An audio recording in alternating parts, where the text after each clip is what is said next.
নমো নমঃ শ্ৰীমদ্ ভগবত গীতামৃত।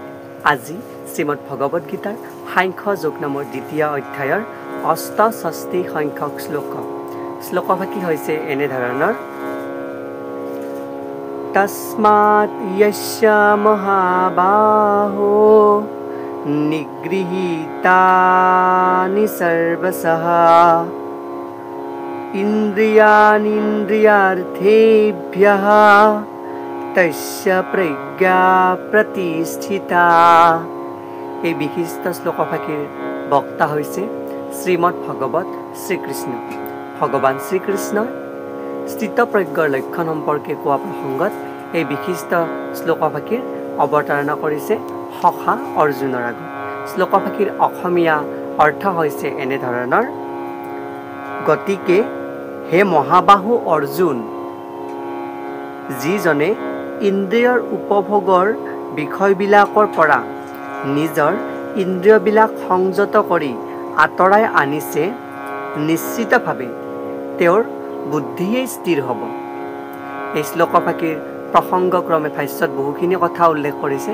তাৰ ভিতৰত আমি এনেদৰে ক'ব পাৰোঁ যে যেতিয়া আমাৰ ইন্দ্ৰিয়সমূহক অৰ্থাৎ চকু, কাণ, নাক, জিভা, ছাল, লগতে ষষ্ঠ ইন্দ্ৰিয়ৰ মুখ্য যি মনৰ লগত সংযুক্ত যি বুদ্ধি, সেই মনক যদি আমি স্থিৰ কৰিব পাৰোঁ, বিষয়সমূহৰ পৰা বাসনাসমূহৰ পৰা যেতিয়া আঁতৰাই আনিব পাৰোঁ, সেই ব্যক্তিৰ প্ৰজ্ঞা প্ৰতিষ্ঠিত হ'ব।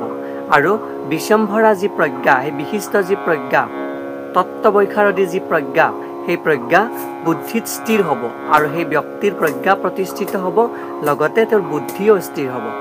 লগতে ইয়াতে উল্লেখ কৰিছে যে কৃষ্ণ ভাৱনা বা সকলো ইন্দ্ৰিয়কে কৃষ্ণৰ ভক্তিপূৰ্ণ সেৱাৰ কামত লগোৱাৰ দ্বাৰাইহে ইন্দ্ৰিয়বিলাকৰ বিষয়ে উপভোগৰ বাবে থকা প্ৰবৃত্তিক নিয়ন্ত্ৰণ কৰিব পাৰে।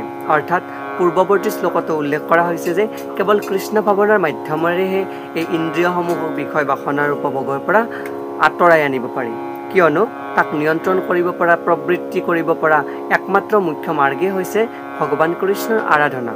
ইয়াতে উল্লেখ কৰিছে যে শত্ৰু দমন কৰিব পৰা যিদৰে প্ৰবল শক্তিৰ প্ৰয়োজন, তেনেদৰে কেৱল মানুহৰ শক্তিৰে ইন্দ্ৰিয়বিলাকক দমন কৰিব নোৱাৰি। অৰ্থাৎ শত্ৰুক দমন কৰিবৰ কাৰণে আমাৰ ব্যক্তিগত শক্তিৰ প্ৰয়োজন হয় আৰু লগতে বুদ্ধিৰ প্ৰয়োজন হয়। ঠিক তেনেদৰে ইন্দ্ৰিয়সমূহক বশ কৰাৰ ক্ষেত্ৰত আমি যি শক্তি, শৰীৰৰ যি শক্তি বা মানসিক যি শক্তি, তাক প্ৰয়োগ কৰিলে আমি ইন্দ্ৰিয়ক দমন কৰিব নোৱাৰোঁ। তাৰ কাৰণে আমাৰ প্ৰয়োজন হ'ব কৃষ্ণ ভাৱনা সম্পন্ন মানসিকতা। কেৱল ভগৱানৰ সেৱাত সেই ইন্দ্ৰিয়বিলাকক ব্যস্ত ৰাখিলেহে সিহঁতৰ ইন্দ্ৰিয়সমূহ নিয়ন্ত্ৰণ কৰিব পাৰে, বা আমাৰ ব্যক্তিগত যি ইন্দ্ৰিয় আছে, ইন্দ্ৰিয়ক আমি নিয়ন্ত্ৰণ কৰিব পাৰোঁ কৃষ্ণ ভাৱনা সম্পন্ন হ'লেহে। ইয়াতে উল্লেখ কৰিছে যিজনে এই কথা উপলব্ধি কৰিব পাৰে, তেওঁ কেৱল কৃষ্ণ ভাৱনাৰ দ্বাৰাইহে যথাৰ্থভাৱে প্ৰকৃত জ্ঞান বা প্ৰজ্ঞা লাভ কৰিব পাৰে। আৰু সেই কৃষ্ণ ভাৱনাৰ কলা কৌশল এজন নিৰ্ভৰযোগ্য আধ্যাত্মিক গুৰুৰ তত্ত্বাৱধানত থাকি আয়ত্ত কৰা যায়। তেওঁকে সাধক বা মোক্ষ লাভৰ বাবে যোগ্য প্ৰাৰ্থী বুলি কোৱা হয়। অৰ্থাৎ ইয়াতে অন্তিমত উল্লেখ কৰিলে যে মোক্ষ লাভৰ বাবে যোগ্য প্ৰাৰ্থী বা সাধক, প্ৰকৃত সাধক কোন? যিয়ে আধ্যাত্মিক গুৰুৰ ওপৰত সমস্ত অৰ্পণ কৰি কৃষ্ণ ভাৱনাৰ দ্বাৰা, কৃষ্ণ ভাৱনাৰ কৌশলেৰে বা কলাৰে নিজকে নিৰ্ভৰযোগ্য কৰি তুলিব পাৰে আৰু আধ্যাত্মিক গুৰুৰ আচৰণত, আধ্যাত্মিক গুৰুৰ তত্ত্বাৱধানত নিজকে যোগী হিচাপে গঢ়ি তোলে।